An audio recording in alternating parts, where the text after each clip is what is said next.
चलिए शुरू करते हैं। तो इस शाम का पहला प्रस्ताव है एक भक्ति भाव से भरा राम भजन। राम के चरणों में समर्पित ये नृत्य विजय श्रीवास्तव जी द्वारा प्रस्तुत किया जा रहा है, जिन्होंने कथक में भक्ति और लय का अद्भुत संगम दिखाया है। कृपया स्वागत कीजिए विजय श्रीवास्तव जी।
ग्रामनित खरदूषणं श्रीरामचन्द्र कृपालु भरमन हरण भव भयदारुणं श्रीराम श्रीराम श्रीराम श्रीराम श्रीराम इति वदति तुलसीदास शंकर शेषमुनि मनरंजनं मम हृदय कुंज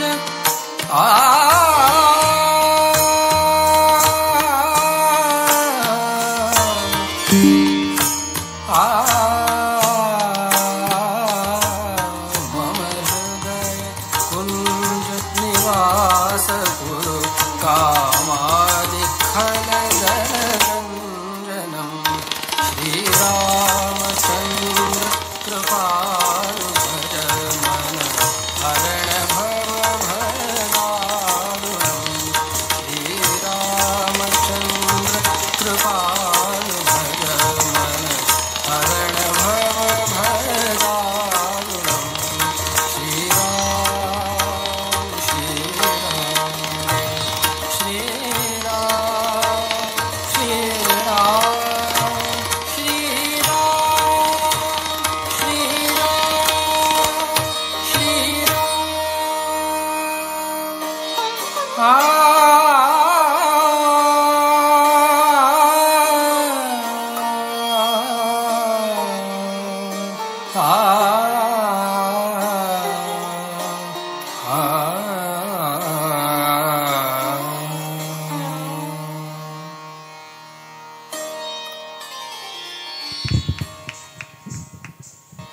Wow, what a lovely start to this amazing evening. Thank you, Vijay Srivastav ji, for this mesmerizing performance.